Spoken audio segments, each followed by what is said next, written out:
दृष्टि के teaching exam YouTube channel में एक बार फिर से आपका स्वागत है। मैं हूं गीतांजलि शुक्ला।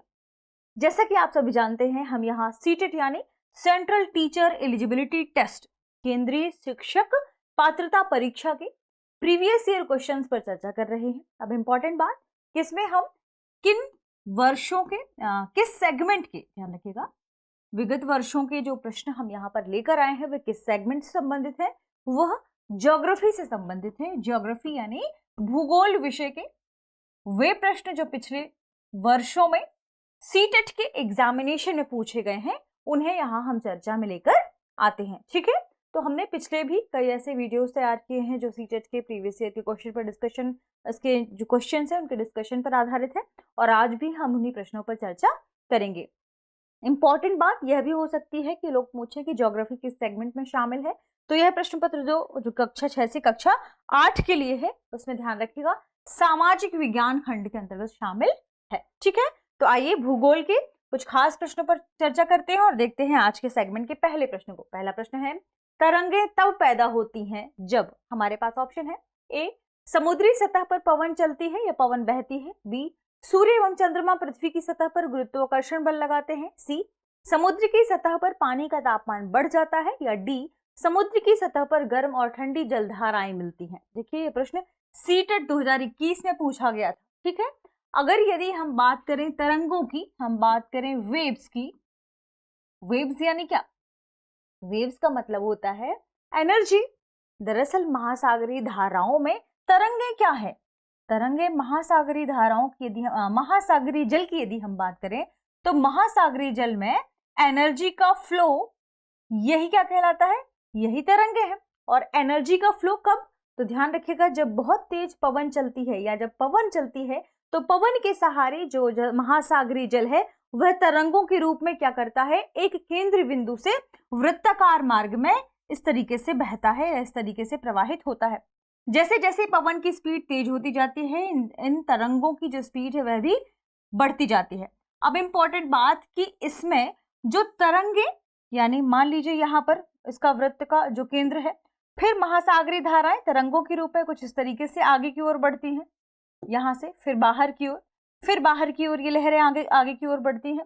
तो ये जो तरंगे हैं ये हर एक वृत्ताकार मार्ग में कुछ इस तरीके से आगे की ओर बढ़ रही हैं, यानी इसमें इनकी क्या भी है, तरंग दैर्घ्यता भी है, शामिल है। ठीक है, अब यदि हम बात करें कि तरंगे कब पैदा होती हैं, तो अभी हमने देखा तरंगे कब पैदा होती हैं, जब पवन चलती है, हवा चलती है, विंड चलती है। ठीक है, तो इसका जो सही जवाब है वो दरअसल ऑप्शन ए है, समुद्री सतह पर जब पवन बहती है तब तरंगे उत्पन्न होती हैं।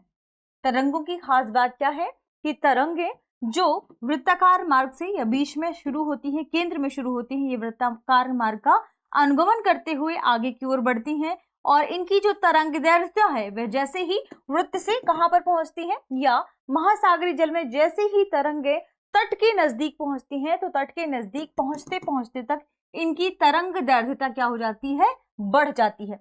जहां ये तरंगे पहले इस तरंगदैर्घ्यता से शुरू होती हैं, बाद में इनकी तरंगदैर्घ्यता थोड़ी और बढ़ती है, फिर और बढ़ती है, और कुछ इस तरीके से फिर इनकी तरंगदैर्घ्यता लगातार क्या होती जाती है, बढ़ती जाती है। ठीक है, तो ध्यान रखिएगा तरंगों के बारे में खास बात क्या, तरंगे दरअसल जब पवन के चलने की वजह से जो महासागर का जल है, हवा के चलने की वजह से जब महासागर का जल ऊपर और नीचे समान रूप से होता रहता है, तो इसे ही हम तरंगे या वेव्स कह देते हैं। और ये वेव्स या तरंगों का फॉर्मेशन कहां पर, किनके बारे में चर्चा कर रहे हैं हम, महासागरीय जल के बारे में चर्चा कर रहे हैं। ठीक है, तो यहाँ पर ऑप्शन ए इस प्रश्न का सही जवाब होगा, समुद्री सतह पर पवन बहती है, इसके फलस्वरूप ही तरंगे उत्पन्न होती हैं। चलिए आगे बढ़ते हैं, अगले प्रश्न को देखते हैं। अगला प्रश्न है, उच्च ज्वार के संबंध में कथन ए और कथन बी पर विचार कीजिए।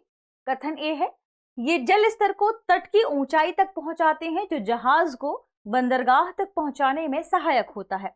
और कथन बी क्या कह रहा है, ये मछुआरों के लिए समस्या करते हैं क्योंकि मछलियां उच्च ज्वार में तट से दूर चली जाती हैं। कूट है ए बी सी डी, क्या क्या है इसमें, ऑप्शन में ए है, ए और बी दोनों सही है, बी ऑप्शन है ए और बी दोनों गलत है, सी ऑप्शन है ए सही है बी गलत है, और डी ऑप्शन है ए गलत है बी सही है।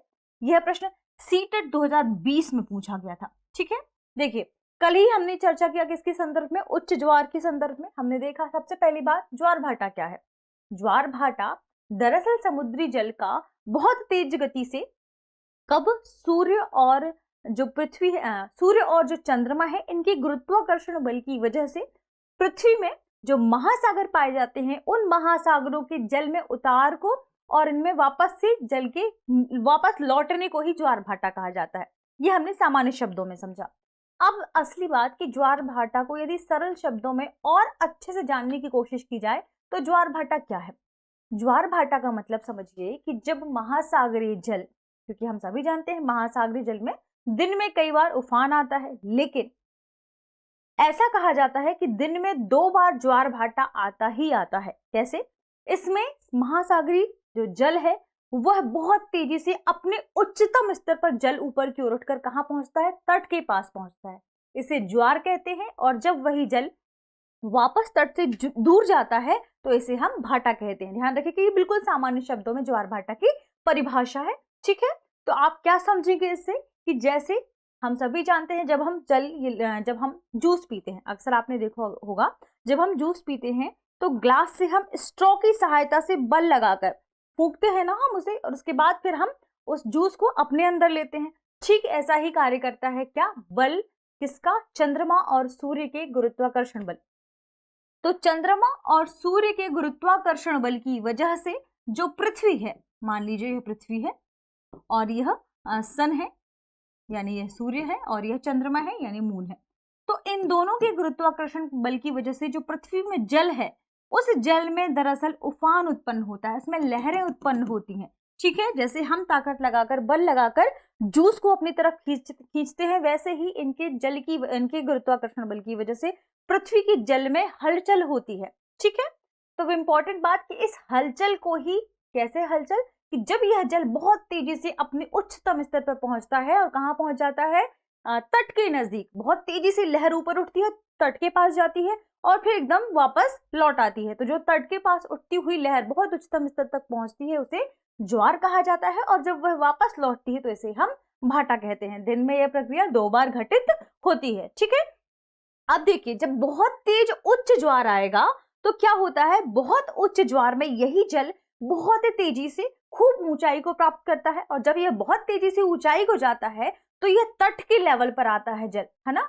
और ऐसे में जो जहाज या कोई भी गोताखोर जो उसमें चल रहा हो और जहाज उसमें चल रही हो, तो जहाज को तट तक पहुंचने में क्या होगी, आसानी होगी। क्यों? क्योंकि लहर बहुत तेजी से आई, बहुत ऊपर उठकर आई, तो अभी जहां उसे पहुंचने में जहाज को बहुत टाइम लगता, वैसे ही जैसे तेजी से उच्च ज्वार आया वह लहर बहुत तेजी से जहाज को कहां पहुंचा देती है, तट के पास। तो ये कहीं ना कहीं एक आसान तरीका है और उच्च ज्वार इसे ज्यादा सहायक बना देते हैं। यानी जो जल स्तर बढ़ता है उच्च ज्वार की वजह से, ये जल स्तर को तट की ऊंचाई तक पहुंचाते हैं, जो जहाज को बंदरगाह तक पहुंचाने में सहायक होता है। तो कथन 1 यहां पर बिल्कुल सही हो जाएगा। अब देखिए इंपॉर्टेंट बात कि जो लहरें बहुत तेज गति से आ रही हैं, तट के पास आती हैं, तो जब वो बीच से समुद्र की लहरें बहुत तेज गति से तीव्रता के साथ अपने उच्चतम स्तर पर तट के पास पहुंचती हैं, तो वे लहरें अपने साथ साथ कुछ मछलियां भी लेकर आती हैं। तो ये लहरें अपने साथ बहुत सारी छोटी बड़ी मछलियां लेकर कहाँ आ जाती हैं, तट के पास। और जब ये मछलियां तट के पास आती हैं तो मछुआरों को मछली पकड़ने में क्या होती है, आसानी होती है। तो ध्यान रखिएगा यहाँ पर दूसरा कथन क्या हो जाएगा, गलत हो जाएगा। क्यों? क्योंकि दरअसल इसमें क्या लिखा है, इसमें लिखा है कि मछुआरों के लिए समस्या पैदा करते हैं, क्योंकि मछलियां उच्च ज्वार में तट से दूर चली जाती हैं, जबकि उच्च ज्वार में मछलियां तट के नजदीक आती हैं, ना कि दूर जाती हैं। तो ऑप्शन बी यहाँ पर या कथन 2 यहाँ पर गलत है। इस तरीके से इस प्रश्न की सही जवाब की बात करें तो इसमें ऑप्शन ए सही है और बी गलत है, यानी इस प्रश्न का विकल्प सी सही जवाब होगा। ठीक है, ध्यान रखिएगा, विकल्प सी सही जवाब होगा, जिसमें कथन ए सही और कथन बी गलत है। चलिए आगे बढ़ते हैं, अगले प्रश्न को देखते हैं। अगला प्रश्न है, जल संसाधन के संबंध में निम्नलिखित कथनों पर विचार कीजिए। आइए देखते हैं क्या है। पहला कथन है, पृथ्वी पर जल नहीं बढ़ाया जा सकता। दूसरा कथन है, केवल 2.7% पृथ्वी का पानी मानव उपयोग के लिए उपयुक्त है। और तीसरा है, जल एक नवीकरणीय संसाधन है। उचित विकल्प चुनिए। आपके पास ऑप्शन है ए बी सी डी क्रमशः, जो क्या है, केवल 2 और केवल 3 सही है। केवल 1 और 2 सही है, केवल 1 और 3 सही है, उपर्युक्त सभी। यह प्रश्न सीटेट 2020 में पूछा गया था, ध्यान रखिएगा सीटेट, ठीक है।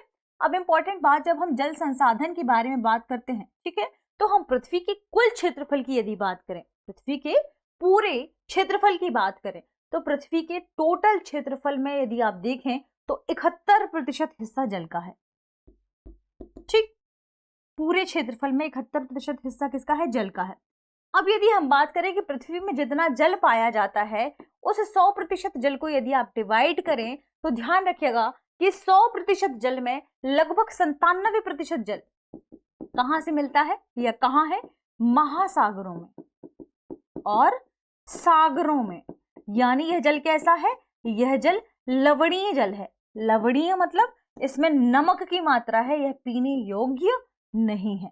जबकि शेष 3% लगभग, क्या कहते हैं, शेष 3% या लगभग आप इसे 2.7% भी रख सकते हैं। क्यों? क्योंकि कुछ जल ऐसा है जो बर्फ के रूप में भी जमा हुआ है और कुछ जल ऐसा है जो सीधे उपयोग नहीं किया जा सकता, या आप कह सकते हैं कि लगभग 2.7%। यहाँ पर दूसरा कथन बिल्कुल सही है कि केवल 2.7% पृथ्वी का पानी मानव उपयोग के लिए उपयुक्त है, यानी दूसरा कथन बिल्कुल सही है। अब बात की जाती है कि क्या पृथ्वी पर जल नहीं बढ़ाया जा सकता? तो देखिए, जल एक नवीकरणीय संसाधन है, यानी एक बार यदि आप जल का उपयोग कर लेते हैं तो भी आप दोबारा उसका उपयोग कर सकते हैं। और जल के निर्माण की एक खास बात आप ध्यान रखिएगा कि जल, हमारे आसपास का जो जल हम उपयोग में लाते हैं, ये सब प्रवाहित होकर अंततः कहाँ मिलता है? सागरों और महासागरों में, ठीक। अब मान लीजिए यह पूरा क्षेत्र है, मान लीजिए कि यहाँ पर महासागर है। महासागर में सबसे पहले टेम्परेचर के बढ़ने से क्या होता है? वाष्पीकरण की प्रक्रिया होती है, वायु ऊपर की ओर उठती है, अपने साथ क्या लेके जाती है? वाष्प, आर्द्रता। वाष्पीकरण की प्रक्रिया के बाद अब ये जो आर्द्रता है, ये जो नमी है, ये बादलों में परिवर्तित होती है। कैसे परिवर्तित होती है? तो वाष्पीकरण के बाद प्रक्रिया होती है संघनन की। संघनन यानी वाष्प का, आर्द्रता का छोटी छोटी बूंदों में कन्वर्ट हो जाना, छोटी छोटी बूंदों में बदल जाना, और ये छोटी छोटी बूंदें मिलकर किसका निर्माण करती हैं? बादल का। और बादल जब बहुत भारी हो जाते हैं तो गुरुत्वाकर्षण की वजह से ये जो बूंदें हैं, ये जल के रूप में, किसके रूप में? वर्षण के रूप में। तो या तो जल के रूप में, या तो हिम के रूप में, या हिमकणों के रूप में क्या होती है? नीचे वापस से जमीन पर आ जाती है, गिरती है, वर्षा हो जाती है जल की, ठीक है। तो कहीं ना कहीं आप देखिए ये कैसी है? प्रक्रिया है। कौन सी प्रक्रिया है? चक्रीय प्रक्रिया है, एक चक्रीय प्रोसेस है। इसे ही जल चक्र या जलीय चक्र कहा जाता है, हाइड्रोलॉजिकल साइकिल कहा जाता है इसे। और ध्यान रखिएगा, इसीलिए कहा जाता है कि जल का निर्माण नहीं किया जा सकता, मतलब कि जो जल हमारे पास मौजूद है हम उसी से जल बना सकते हैं, या आप कह सकते हैं कि जो जल हमारे पास मौजूद है इसे आप बढ़ा नहीं सकते कि आपके पास जितना जल है इससे ज्यादा आप जल बना लें, नहीं। जो हमारे पास पहले से जल है, इतनी मात्रा है, उसी जल को चक्रीय रूप से हम इसका उपयोग कर सकते हैं, ठीक है। तो यहाँ पहला कथन क्या है कि पृथ्वी पर जल नहीं बढ़ाया जा सकता, यह बात भी बिल्कुल सही है। जल एक नवीकरणीय संसाधन है, इसका आप दोबारा उपयोग भी कर सकते हैं। इस वजह से यहाँ तीनों कथन सही हो जाते हैं। तो ऑप्शन डी इस प्रश्न का सही जवाब हो जाता है। क्या? उपर्युक्त सभी, ऑप्शन डी, ठीक है। चलिए आगे बढ़ते हैं, अगले प्रश्न को देखते हैं। अगला प्रश्न है, निम्नलिखित में से कौन सी नदियां सुंदरवन डेल्टा का निर्माण करती हैं? ध्यान रखिएगा, सुंदरवन डेल्टा का निर्माण प्रश्न में पूछा गया है। आपके पास ऑप्शन है महानदी, गोदावरी, कृष्णा एवं कावेरी, गंगा एवं ब्रह्मपुत्र, नर्मदा एवं तापी। देखिए ये प्रश्न सीटेट 2020 में पूछा गया था, सीटेट में ही, ठीक है। अब इंपॉर्टेंट बात देखिए क्या पूछा जा रहा है, सुंदरवन डेल्टा। सुंदरवन डेल्टा अपने आप में बहुत फेमस डेल्टा है, जो कहां पर है? पश्चिम बंगाल के क्षेत्र से यह संलग्न है, भारत की यदि हम बात करें, ठीक है। अधिकांश हिस्सा एक दूसरे देश में है, आपको कमेंट सेक्शन में बताना है वह कहां पर है, ठीक। सुंदरवन डेल्टा जैव विविधता से परिपूर्ण क्षेत्र है। अब इंपॉर्टेंट बात कि जैसे ही मैंने इसकी लोकेशन बताई तो आप समझिए कि महानदी और गोदावरी की यदि हम बात करें तो ये दोनों नदियां पश्चिम बंगाल में तो नहीं है, ठीक। दूसरी बात, कृष्णा एवं कावेरी की बात करें तो इनकी लोकेशन भी पश्चिम बंगाल के आसपास नहीं है। यदि हम नर्मदा और तापी की बात करें तो इनकी लोकेशन भी पश्चिम बंगाल के आसपास नहीं है। जो गंगा जो कि कहां पर जाती है? पश्चिम बंगाल में प्रवेश करती है। और ब्रह्मपुत्र जो कहां से आती है? उत्तर पूर्वी क्षेत्र से पश्चिम बंगाल में प्रवेश करती है। ये दो नदियों के मुहाने में ध्यान रखिएगा सुंदरबन डेल्टा का निर्माण हुआ है। यानी कौन सी नदियां मिलकर सुंदरबन डेल्टा का निर्माण करती हैं? गंगा और ब्रह्मपुत्र नदियां मिलकर सुंदरबन डेल्टा का निर्माण करती हैं। अब आपको कमेंट सेक्शन में यह भी बताना है कि पश्चिम बंगाल में प्रवेश करने के बाद गंगा नदी को किस नाम से जाना जाता है, और पश्चिम बंगाल में प्रवेश करने के बाद ब्रह्मपुत्र नदी को किस नाम से जाना जाता है। ठीक है। और एक इंपॉर्टेंट बात और कि वेस्ट बंगाल में या पश्चिम बंगाल में और प्रमुख नदी कौन सी है? हालांकि उसका नाम एच से शुरू होता है। चलिए आप इसे कमेंट सेक्शन में बताइएगा कि वह नदी कौन सी है। ठीक है। चलिए मिलते हैं अगली क्लास में कुछ खास प्रश्नों के साथ। तब तक आप पढ़ते रहें, रिवीजन करते रहें। शुक्रिया।